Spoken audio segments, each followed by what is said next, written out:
Welcome back to my channel. Congressman Pulong Duterte. Nasa hot seat po ngayon.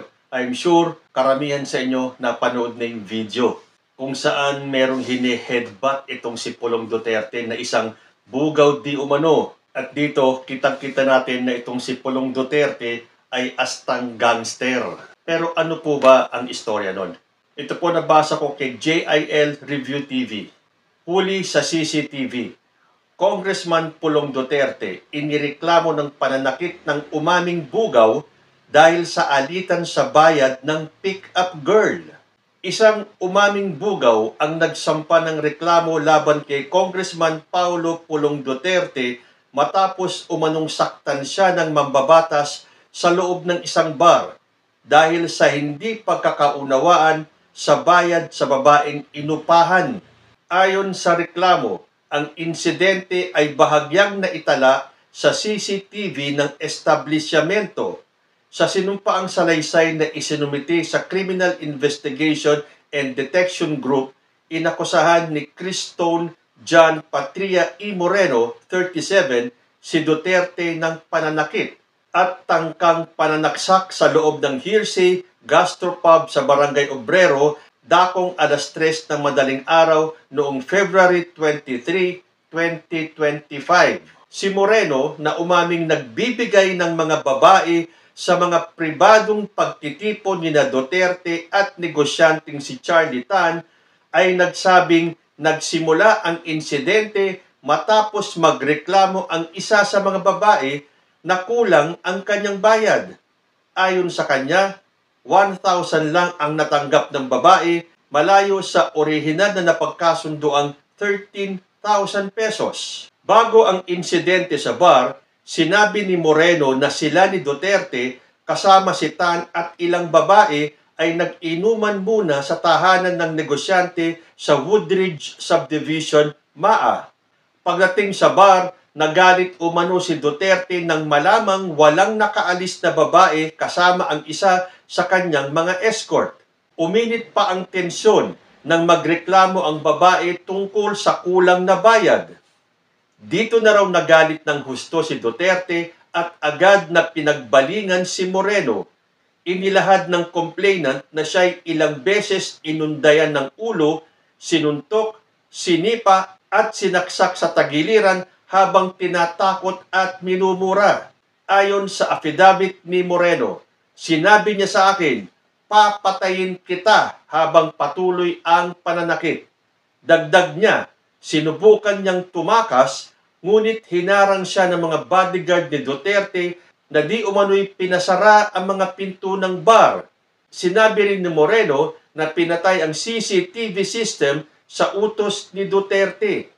Ngunit naniniwala siyang may bahagi ng pangyayari ang naitala bago ito naputol.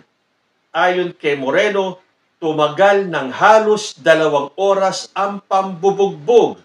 Bukod pa rito, tinawanan umano siya ni Duterte habang binibigyan ng 1,000 kada hampas. Pagkaalis ni Duterte, iniwanan pa raw siya ng babala na dapat bayaran ang kulang. Kung hindi ay may susunod pang banta.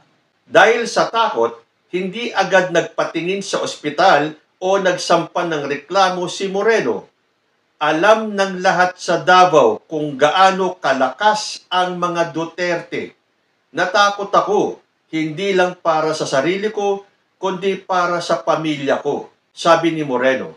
Gayunman, sinabi ni Moreno na desidido na siyang makipagtulungan sa mga otoridad at tiniyak na makatutulong ang CCTV footage mula sa Hearsay Gastropub bilang ebidensya.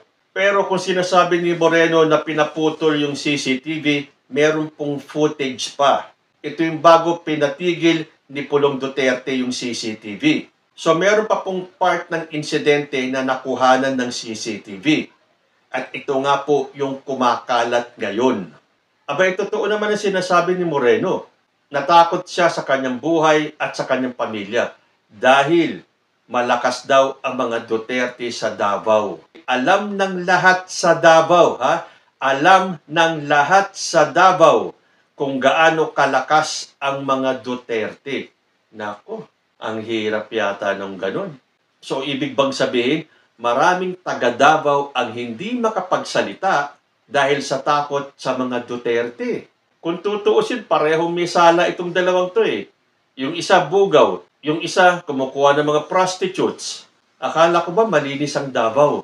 Bakit may mga gantong insidente? So, ibig sabihin, talamak ang prostitusyon sa Davao? So, iyan po yung side ni Moreno na nakapagsampa na ng reklamo sa CIDG.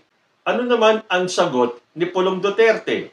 Ayon po sa Bombo Radio Philippines, tinawag ni Davao City Representative Paulo Duterte na planted o sinadyang imbento ang ebidensyang isinampalaban sa kanya kaugnay ng reklamong physical assault at grave threat. Papaano bang sasabihin planted o sinadyang imbento yung ebidensya? Kitang-kita po sa CCTV. Kung sinabi ni Moreno na 2 oras siya halos binugbog, napakaikli po ng video clip na napanood natin. At doon kitang-kita na hine-headbutt ni Pulong itong si Moreno. Nakita ko pa nga na sinaksak ni Pulong si Moreno pero hindi ko mawari kung anong hawak niya. Pero ang sigurado doon, hindi naman po yung patalim ang isinaksak niya, kundi yung kabilang dulo ng ginamit na pangsaksak. So, paano sasabihin na imbento yung ebidensya? Ito galing sa CCTV mismo. So, paano magiging planted yun? Sabi pa ni Pulong Duterte, sa mga kapatid kong Davaoenyo, ngayon may nakita na naman kayong video. Matagal-tagal na itong nangyari.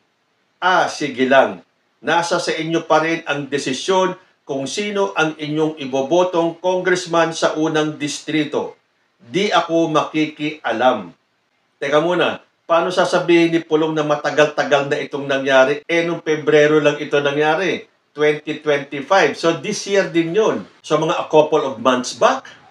So, hindi pa po ito matagal nangyari. Kung yung ng pananapak ni Sara Duterte, kahit na matagal nang nangyari, lumalabas pa rin po at nakikita natin sa social media para mapaalalahanan tayo kung anong klaseng pamilya meron itong mga Duterte.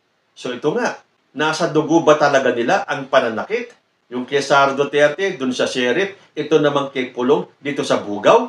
So, hinahamon po kayo ni Pulong Duterte, kayo mga taga Davao, nasa sa inyo kung iboboto nyo pa rin siya. Mag-isip-isip po kayong mabuti. Ito ba ang iboboto nyong congressman na imbis na maging magandang halimbawa sa taong bayan, sila pa ang nagsusuporta sa prostitusyon? So, ito ba ang nagpapatunay na itong si Pulong Duterte ay gangster? Hindi po sa akin galing yan salitang gangster na yan, kundi sa ama mismo ni Pulong Duterte na si dating Presidente Rodrigo Duterte. Dahil sinabi ni dating Pangulo, my son Paulo is a gangster. At ito pong statement na to ay sinabi ni Duterte panahon pa ng March 9, 2018. Sabi po dito sa Philstar, he cannot trust his 2 sons to take care of him when he is sick and old. Yan po ang sinabi ni then President Duterte. He said he could only trust his daughter, then Davao City Mayor Sara Duterte Carpio, but not his son Paulo, whom he described as a gangster, following his resignation as a city vice mayor at the height of the controversy that surrounded the smuggling of shabu out of the Bureau of Corrections. So galing na mismo kay Digong na hindi niya mapagkatiwalaan ang kanyang 2 anak na lalaki, kundi si Sara Duterte lang. Dahil ang pagkakadescribe pa ni Digong kay Paulo ay isang gangster. Kinastigo din ni Digong si Basti, when Duterte also castigated his other son, Sebastian, for being a womanizer. Sabi ni Duterte, di ako. Sinong maaasahan ko? Si Inday, yung anak ko na mayor. Buti na lang nakalusot. O yung anak kong si Pulong, isa rin yung gangster. O yung si Basti, pero si Basti naman, babae ang inaatupag. So nakita nyo na, kahit na si dating presidente namumroblema sa mga anak niya. No wonder, ganyan ang pinapakita ng kanyang mga anak. Hindi kaya dahil sa nakikita sa ama? Nagsalita tuloy si Mon Tulfo at tinawag na certified na mga baliw itong magkakapatid. Basahin ko po itong balita sa Bilyonaryo News. Certified na baliw. Mon Tulfo criticizes Duterte siblings urges supporters to wake up. Veteran broadcaster Ramon Montulfo unleashed a barrage of critiques aimed at the Duterte siblings in a Facebook post on Saturday, May 3.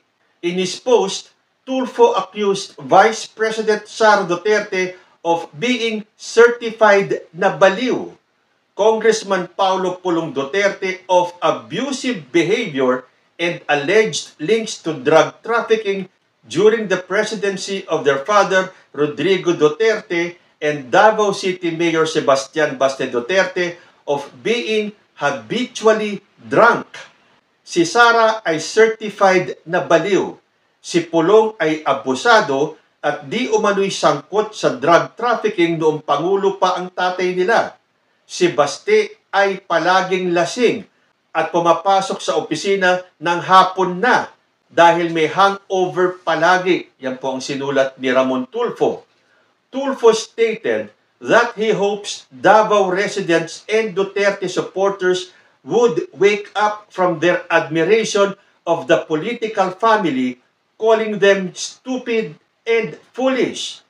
Mga taga Davao City at super-duper loyal Duterte supporters, magising na sana kayo sa inyong kabobohan at katangahan. He also acknowledged that his statements would likely anger Duterte supporters but insisted he was only telling the truth based on his personal realizations. Magalit na kung magalit kayo sa akin, pero nagsasabi lang ako ng totoo. Gaya ninyo ay naging tanga din ako, pero ngayon ay nagising na ako sa katotohanan, dagdag pa ni Montulfo.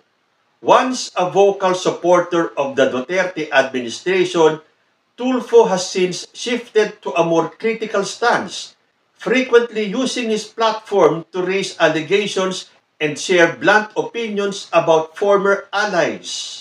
Si Ramon Tulfo po ay kapatid ng incumbent Senator Raffy Tulfo at ni Axis Party List Representative Erwin Tulfo at ng broadcaster na si Ben Tulfo. Ayan po galing mismo sa isang kadikit dati ng mga Duterte. Sa nakikita natin asta ng Duterte family, masasabi natin na hindi lang pala pamilyang palamura sila, kundi violenteng pamilya.